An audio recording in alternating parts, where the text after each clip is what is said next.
Okay, sheket v'vakasha. It's amazing how that just goes around the world, you know? We're all very familiar with sheket. Be quiet. Similarly, there's actually a midah of shtika.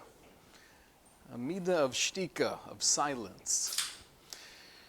Besides for the opening of a can of warm seltzer.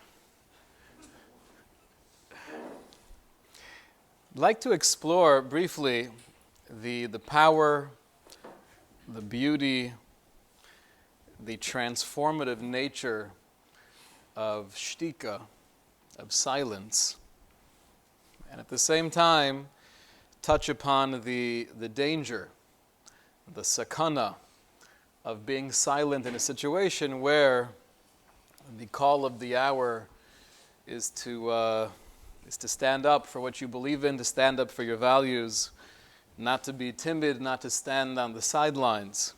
Silence can be life-changing. It can be, literally, it could help one transcend all of the minutia and the narishkeit and the distractions of this world, getting into that zone of shtika. But if utilized in the wrong time, in the wrong situation, it could be deadly. In the beginning of the Parsha, Korach is coming over to Moshe, complaining about the kahuna, the way it was established. And in his infamous words, Rav lechem, you have taken too much. Ki chola eda kulam kadoshim, ubesochem Hashem, umadua tisnasu al kahal Hashem. We're all holy. We're all valuable. Why are you raising yourselves up above and beyond the congregation of Hashem? Hashem is with all of us. So that was said, right? They gathered al Moshe ve'al Aaron, against Moshe and against Aaron. But yet the next pasuk says in the response, V'yishma Moshe v'yipol al panav, that Moshe heard what Korach said, v'yipol al panav, and he fell. He fell to the ground. So it's strange that Korach is approaching, and it's not speaking with, but gathering al Moshe and al Aaron against Moshe and Aaron, clearly addressing both of them. And the only thing the Torah tells us is, V'yishma Moshe v'yipol al panav. Moshe heard and he fell to the ground. What was Aaron's response? So the Ramban explains, and this really brings us into the character, the personality of Aaron HaKohen. Lo yiplu, the pasuk does not say that they both fell. Ki Aaron b'musoro u'b'kedushoso, because Aaron, based on his musar, based on his kedusha, his sanctity, lo onna davar b'chol machlokas hazo, he did not want to respond to any aspect of this fight. Vahi k'machrish, it was as if he was totally silent, not hearing that which was happening right in front of him, directed at him. Ukemoda shemalas Korach gedola mamalaso, and it was almost as if, writes the Ramban, that through the silence of Aaron, through not reacting in the same dramatic way as Moshe Rabbeinu, it was almost as if he was saying, or he was expressing the feeling that, you know what, Korach, maybe you are more roy, more fitting for this position than I am. Maybe. I'm only here because that's what Moshe said to do. These were the instructions of Hashem. But that was the message that Aaron was giving off at the time. Clearly an indication of his musar, his kedusha, his anivus, his humility. But at the same time, it sounds like it's a very strange situation to be letting others think that Korach has a point. This is not a small issue here. This is not just about the kahuna and who should take that role, who should have that position. This was questioning the entire authority and ehrlichkeit, the truth of Moshe and the truth of the Torah. If there was ever a time for Aaron HaKohen to stand up and almost fight against his natural personality, it would be a time like this. Korach is yelling at you and Moshe.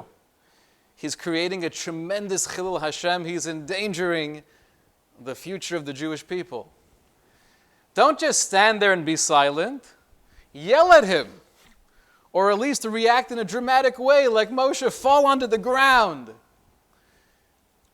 How is it okay for Aaron not to say anything?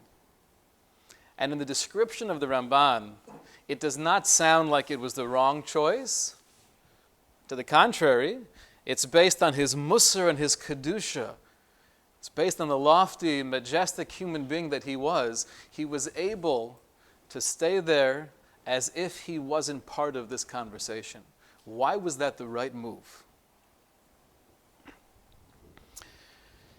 The Beis Yosef tells us, this is quoted in the very beginning of Mishnah Berurah, that one should be very careful when it comes to the midah of azus, of being overly bold or chutzpahdik. Even in a situation where it might be called for, very dangerous to play with those types of midos because, explains the Beis Yosef, it could create a kinyan benafsho. It could really get inside of me. And although right here and now, it might be the right thing to stand up and to yell with this righteous indignation, it could be. But if you allow yourself to behave like that in this particular limited setting, it will have negative ramifications for the future. And therefore, generally speaking, try not to allow yourself to lose it. However, the one exception, writes the Bir Halacha, one exception is, if the critique, if the degrading is not against you as an individual, but rather it's against the community. The only time the Beis Yosef was instructing us, just ignore what they're saying, if they're making fun of you, if they're mocking you, just pretend they're not there. Don't allow yourself to be chutzpahdik. That's when it's a personal issue. However, writes the Bir Halacha, if it's something that endangers the community, the Jewish people as a whole, he says, "Aval imhu omed b'makom sheyesh apikorsim hamiskomim mimalatora v'rotzim lasos eza takanos b'inyanei ha'ir." You have people trying to institute changes to push things in a direction that would be very detrimental to Yiddishkeit. And through their behavior, through their actions, they would be taking away the people from the Ratzon Hashem. In that situation, not only are you allowed to stand up and fight, mitzvah lisnosamu liskoteti mohem. It is a mitzvah to have hatred for what they're doing. I'm not allowed to remain neutral. If I see that you, as a person or a group, you're doing something that's bringing down Klal Yisrael, then I have to stand up and I have to fight and I have to have a sinna. I have to hate what you're doing. And to try your hardest to somehow break up their plans. Don't allow their agenda to take root. So if there was ever a time to apply this concept of the Bir Halacha, we would have assumed it's when Korach was standing and yelling at Moshe and Aaron, telling them, what you represent is not true. The messages that you're sharing with the Jewish people are inaccurate, and we can no longer trust your nevuah because clearly you have a personal agenda. You're doing this for yourself and for your relatives. That's the point where the Bir Halacha would have said, Aaron, don't be an anav right now. Stand up and fight. So why didn't he do that? So I'd like to explore the midah of shtika, the character trait of silence. The dangerous silence is, in a situation like we've mentioned, if you should be fighting for what you believe in, and the only reason you're not is because you're too much of a coward, that's a silence that's very dangerous. That's a silence that reverberates and has a hashpah, a very negative influence on those around you. That's a silence that I will be held accountable for. I saw recently a translation of a letter. This is on page 5. A translation of a letter from a small village in France dating back to the summer of 1942, where they were made aware of the plans of the Germans, the Nazis, wanting to come in and find out who the Jews were and take them from that village and exterminate them. So they write as follows. We have learned of the frightening scenes which took place 3 weeks ago in Paris, where the French police, on orders of the occupying power, arrested in their homes all the Jewish families in Paris to hold them in the Ville de Hiv. The fathers were torn from their families and sent to Germany, the children torn from their mothers, who underwent the same fate as their husbands. We are afraid that the measures of deportation of the Jews will soon be applied in the southern zone as well. We feel obligated to tell you that there are among us a certain number of Jews, but we make no distinction between Jews and non-Jews. If our comrades, whose only fault is to be born into another religion, received the order to let themselves be deported or even examined, they would disobey the order received, and we would try to hide them as best as we could. We have Jews. You're not getting them. And through Siyata D'Shmaya, I could show you the chapter in this particular book that speaks about this village in France. Very interesting story. There are many Jews who were able to stay there during the war and were saved. This is an example of what they refer to as righteous Gentiles. People having a conviction, a sense of morality, where we understand we're risking our lives, but this is not a time to remain silent. This is not a time to allow the occupying powers to do what they wish, and we're going to stay and hide in the attic. It's a time to speak out. Silence can be deadly if the call of the hour is to shout. The Midah of Shtika explains Reb Chaim Friedlander, is really a midah of having control over oneself. It doesn't just mean that I'm quiet, that I'm shy, that I don't say much, but it's having control over myself. The Rambam has 5 levels of dibur, 5 different categories of speech. The first category is speech that is officially usur, lashon hara, sheker. Obviously, we have to stay far away from that category. Category 2 is dibur hama'us. If you're speaking in a non-refined way, you're not speaking like a yid, you're not speaking like a mensch. Category 3 is a middle category of davar hamutter, things that are permissible to speak about, buying and selling, real estate, stocks and bonds, whatever it may be, carpool, babysitters, things that we have to discuss. Category 4 is dibur b'davar mitzvah, kasher dibur mishamesh be'emtsoy l'kiyum mitzvah, when we're speaking about ways of enhancing or fulfilling mitzvos. That's obviously a higher level dibur, and the highest level, number 5, is dibur ha-mitzvah, where the speech itself is the mitzvah, like tefillah, limud haTorah. These are 5 levels of dibur. The Rambam concludes that when it comes to category 1 and category 2, we should try to stay far away from those. Those are usur. Even category 3, where I'm allowed to speak about sports. I'm allowed to speak about all sorts of wonderful things in the world of politics. But, writes the Rambam, try to be mimayit. Try to minimize that conversation as much as possible, because ultimately it's not going to do much for you, for the person you're speaking with. You're not going to change the world. You're not going to change their mind. And likely you're not going to be a happier or more fulfilled person based on an abundance of those conversations.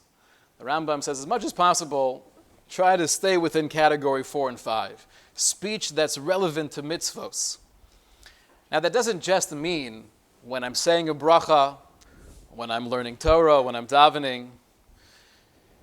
But Rav Chaim Friedlander explains that speech which is a mitzvah can be any regular conversation we have.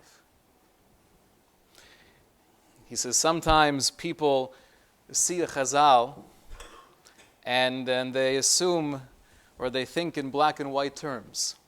Shtika is a good thing. Being quiet is helpful. The Mishnah in Pirkei Avos, we're going to see in a moment, tells us that it's one of the healthiest things for the body. But, explains Rav Chaim Friedlander, you have to know when and where the mitzvah of shtika applies. When is it healthy? When is it helpful? And when is it detrimental?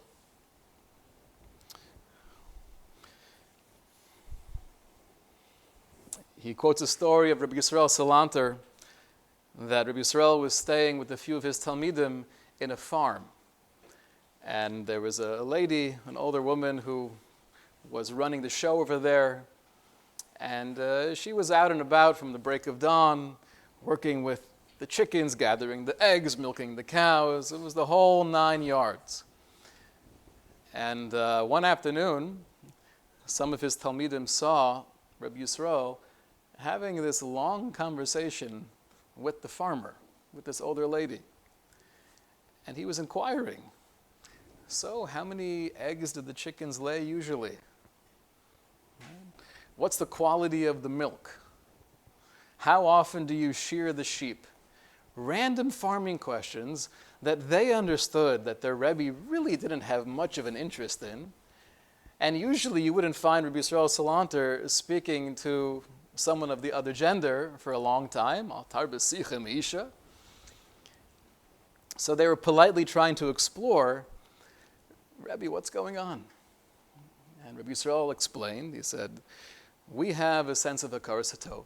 We're grateful that she's allowing us to stay here, that she's giving us food. Hakaras hatov is not just in how we feel, but we want to express it in a way that the recipient will appreciate it. This is what her life is. This is what she appreciates. In order to make her feel better about herself, you have to show that you're interested in what she's doing. So sometimes schmoozing, even schmoozing about trivial things, can be category 4 or 5. Those are words of a mitzvah. We have a similar idea in Shabbos. We know that in Shabbos we have a restriction not to speak about mundane matters. So the Shulchan Aruch Paskins and Shin Zayin, this is in the very beginning of Siman Shin Zayin, we try to minimize any speech that is referring to secular or weekday activity. And the Ramah writes, B'nei Adam shesiper shmuos v'divrei chedushim hu oneg lehem. But if you have people where speaking about what's new, the gossip, assuming it's not real Lashon Hara, but talking about things that are not really Shabbosdik, but they get oneg from that, that gives them a feeling of pleasure, and then mutter lesapram b'Shabbos kamo b'chol, then they would actually be allowed to speak about those things on Shabbos, just like they do during the week, because that's their oneg Shabbos.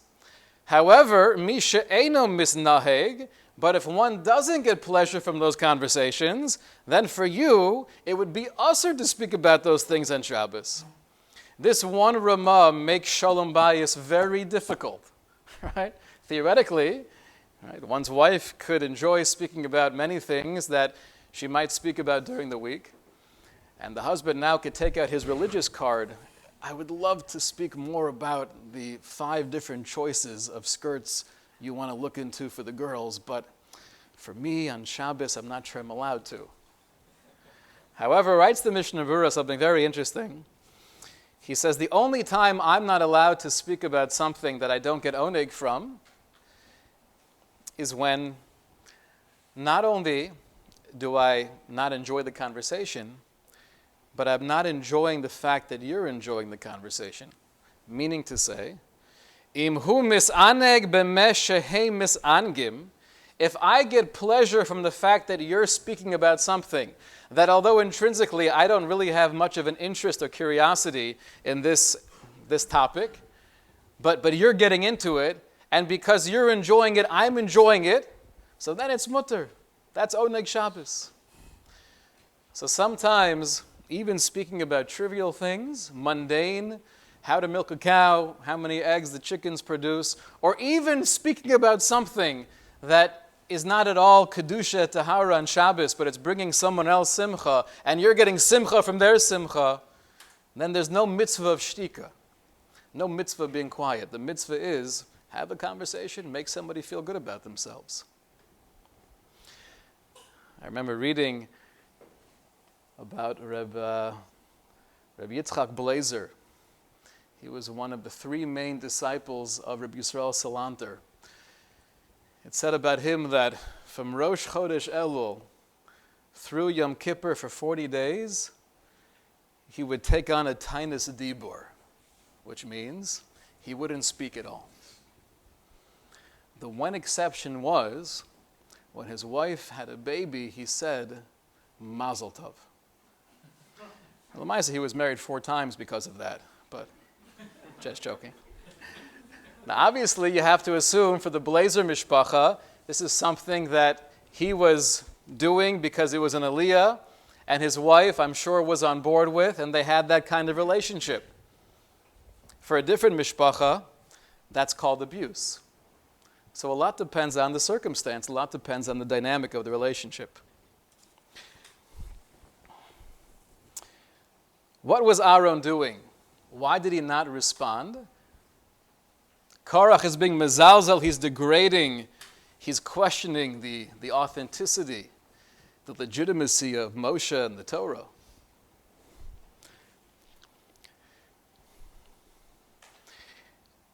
The answer seems to be, it's not that he was not allowed to respond.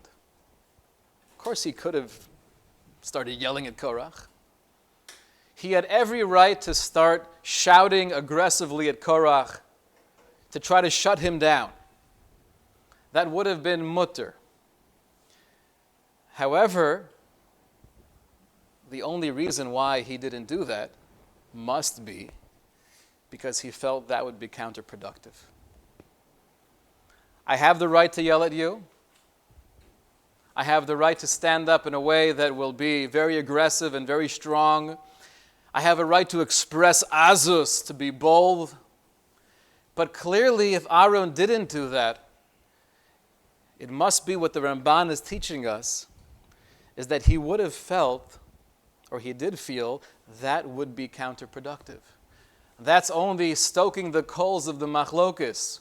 That's giving more fuel to the fire. It's not going to help.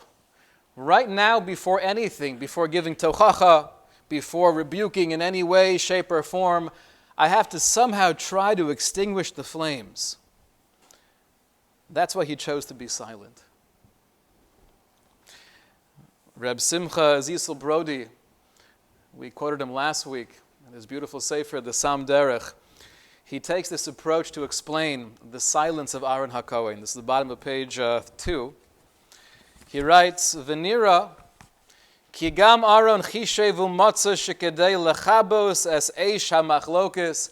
Aaron's calculation, his strategy was in order to extinguish the flames of machlokes. Yitev adover im yitpos bepelach shtika v'lo yitzad b'machlokes.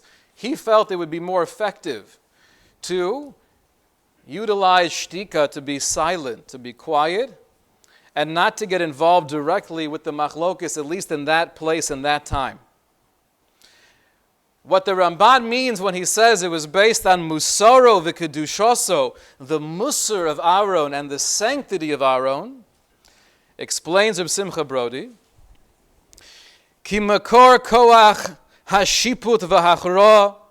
Where did that level of self-control come from? How is he able to hold himself back when clearly he must have been so angry at this terrible Chilul Hashem that was taking place? Explains Reb Simcha Brody, it's because of his musar, his kedusha, his midah of shtika, meaning not just that one is quiet, one's an introvert, that doesn't mean that, but it means he had the control over himself because his seichel told him this is not the right move, although it may be permissible, technically speaking. This is not what a Kadosh Baruch Hu wants from me right now. Through his musar and kedusha, he was able to stay quiet. So we have the silence that can be complicit, where you're actually aiding and assisting evil to take place by not standing up against it. And we have a very different type of silence, which is a shtika shel gevura. My good friend Reb Michal Kaiser, who just left recently, he made this distinction that we find many areas throughout Tanakh where there are two forms of shtika. There's a silence of weakness, where I just don't have the courage to stand up and fight. And there's a silence of gevura, where because of my assessment of any given situation, I come to the conclusion that saying something right here and now is not the right thing. I'd like to suggest, though, that there's really a third level of silence as well. See, within these two categories, we have weakness, a lack of courage, and then we have the picture of someone holding himself back. Really, I want to say something. Really, I want to react. But I have the midah of shtik, I could hold myself back.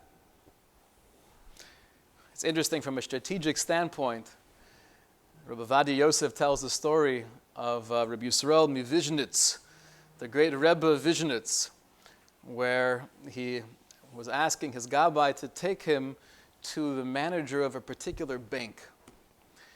And the manager was Jewish, he was not religious, he was part of the Maskilim, part of the Enlightenment. The gabbai wasn't sure why he wanted to see this fellow, but he took the Rebbe. They come to this person's house, and the person opens the door, and he's very surprised to see the Rebbe of Vizhnitz right there by his front door. And he was a polite man. Right? He didn't agree with many of the frum practices, and he had his own warped opinions, but he was polite. He says, please, what a kavod, what a beautiful honor to have the Rebbe here. Come inside, sit down. Can I get the Rebbe a cup of tea? So they're sitting at the table together, and the manager of the bank is wondering, why is the Rebbe here? He's making small talk, a little conversation, and the Rebbe's not really saying anything. He drinks his tea. In the meantime, the Balabayas turns to the Gabbai and says, do you know why the Rebbe's here? He says, I have no clue. He just told me to come. And the Rebbe stands up. He says, thank you very much. And it's time to go. So the Balabai is not quite understanding what just took place, but again, being polite, he stands up, he escorts the Rebbe out the door, and then he says, it probably would not have been so kovedik inside to ask the Rebbe what he's doing here, but now that we're outside, I'm just curious, what was the point of the visit? The Rebbe of Vizhnitz said back, I came here to be mekayim a mitzvah. I came to your house to fulfill a mitzvah, and Baruch Hashem, I fulfilled the mitzvah. So not getting much clarity from that response, he inquired further, what mitzvah is the Rebbe fulfilling? So the Rebbe quoted the Gemara in Yevamos that says, Kishem shemitzvah loymar davar hanishma, just like it's a mitzvah to say something, to give rebuke, if it will be heard, so too it's a mitzvah shaloi loymar davar shalo nishma. It's a mitzvah not to say something that will not be heard. So if I'm sitting at my house and you're sitting at your house, then I'm not saying something. I'm just not coming over, and I'm avoiding the conflict. But I wanted to be Mekayim the words of the Gemara, so I came over, and I didn't say anything. So clearly at this point, the balabas, the manager of the bank, was very confused and very curious. Rebbe, please tell me if there's something I'm doing that you feel is inappropriate, or please let me know. He says, no, you're not going to be makabel. It's not worth it. I can't say something. It's not going to be accepted. Rebbe, please, you can't leave me in suspense. If you could tell me what I'm doing wrong, I gladly fix it. So eventually, after pressuring the Rebbe, he said, I'll tell you, there's an almana, there's a widow, and she has children, and she's not been able to pay her mortgage, and she just received from your bank the last warning that if she doesn't pay up in full by this particular date, they're going to auction off her home. I need you to take care of this. And the guy said back, Rebbe, you have to understand, if I was the owner of the bank, I would for sure take care of it in a moment. But I'm just the manager. I'm an employee. I don't own the bank. It's not my money. It's not my loan. It's not my mortgage. And the Rebbe said, you see, I shouldn't have said anything. I shouldn't have said anything. Now I was in violation of the Gemara. I should have stayed silent. And the Rebbe walked away expressing real agmas nefesh, real pain, that he said anything. Turns out it was a fairly decent move on the Rebbe's part. And he finds out a day later that this guy paid off her loan from his own pocket. He wasn't able to have the bank cancel it, but he paid off the loan himself. That's using shtika as a strategy, but I think there's a third level of shtika where it defines almost who I am. It's a quality. It's a way not just of behaving, but it's a way of living. There's interesting Medrash Tanchuma that speaks about, or really elaborates on the Mishnah. The Mishnah we alluded to before, on page 4 here, number 11.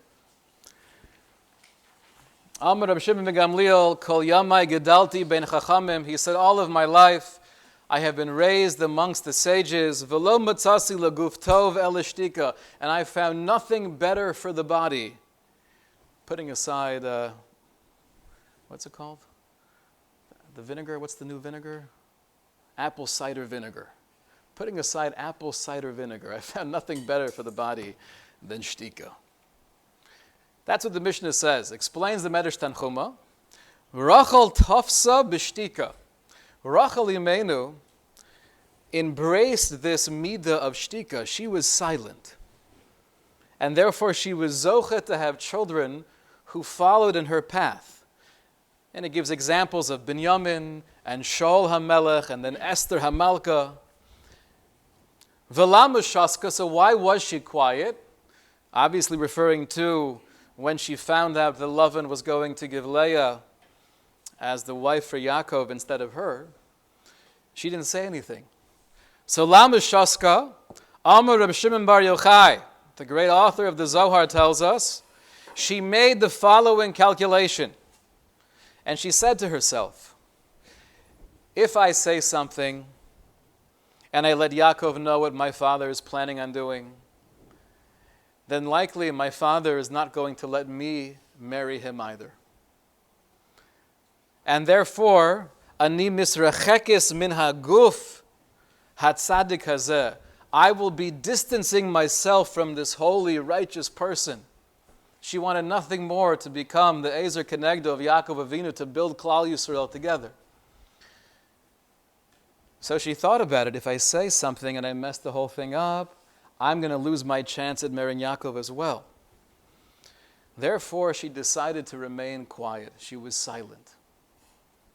Amar la Kadosh Baruch Hu, Hashem said to Rachel Imenu, At shaskis, you were able to remain quiet. Chayecha chayech, by your life, b'schus osa shtika ni zocharech, Through the merit of that shtika, of that silence, I will remember you. And that's what the pasuk says, V'yizker Elohim es Rachel, that Hashem remembered Rachel and she conceived and gave birth to Yosef. All in the schus, all in the merit of her silence. What did she do? What was the grace of schus? What was the amazing accomplishment? She made a very logical calculation. She was analytical. She sat down. She was roes and nolad. She wanted nothing more than to marry Yaakov, and therefore it just made sense. Be quiet. What's the schus of the shtika? What is she doing? So I think we see from this Medrash Tanchuma, shtika is more than keeping your mouth shut.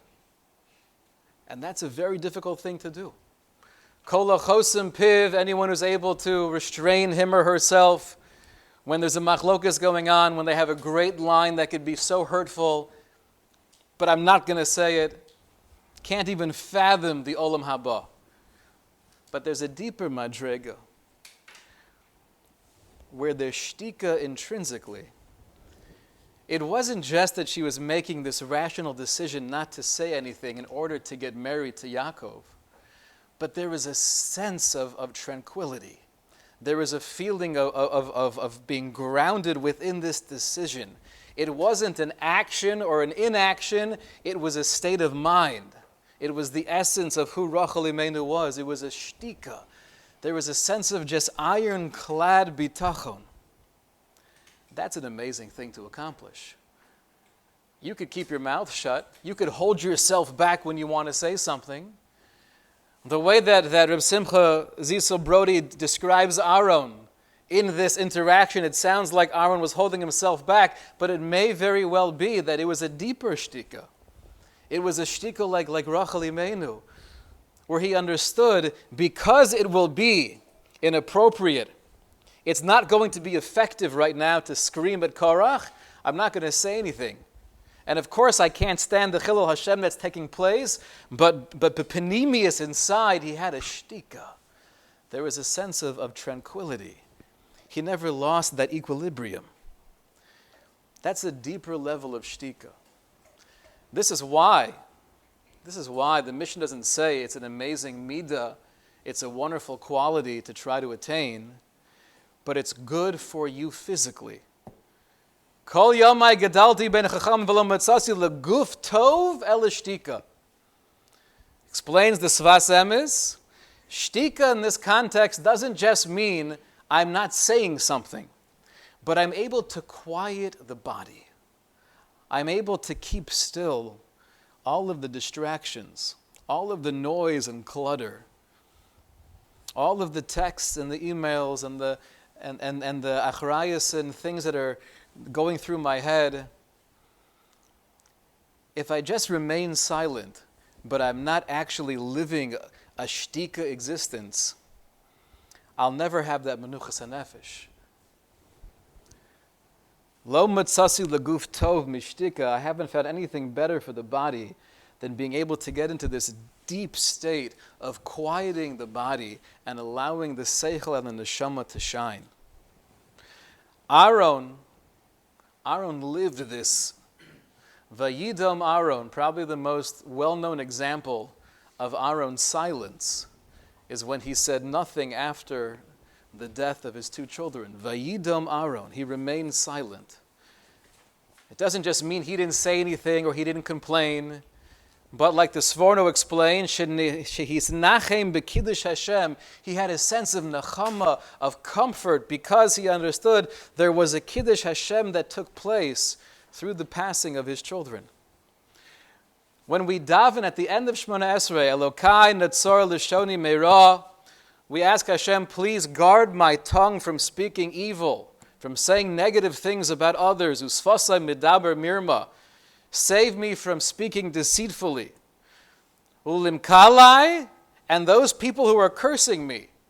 Those people who I know don't like me, don't appreciate me, and they're speaking negatively about me. Nafshi sidom. Allow my soul to be silent.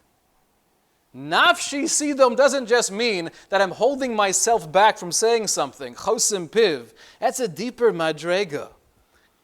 That's a shtika of bitachon. That's a silence of faith.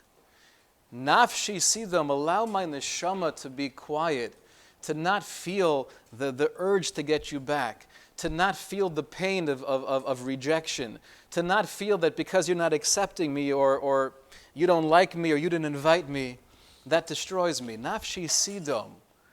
Allow me to be silent in a way where I have a menuchas hanefesh. The words of Simon and Garfunkel. People talking without speaking, people hearing without listening, people writing songs that voices never share, and no one dare disturb the sound of silence. I have no clue what he's talking about. However, I think in our own interpretation, if we live in a world where people are talking without speaking, and we're listening, we're hearing without listening, we're just going through the motions, but there's so much clutter and noise, and even the songs we share are never heard, that means we're lacking a very important quality of shtika. Silence when the call of the hour is to stand up and be strong is evil. You're complicit. Silence when you're holding yourself back, it is an amazing achievement.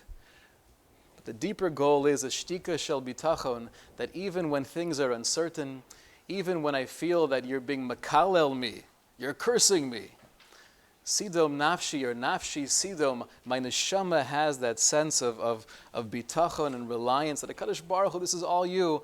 All I need to do is try to be mekayim the Ratzon Hashem. Shkoyach.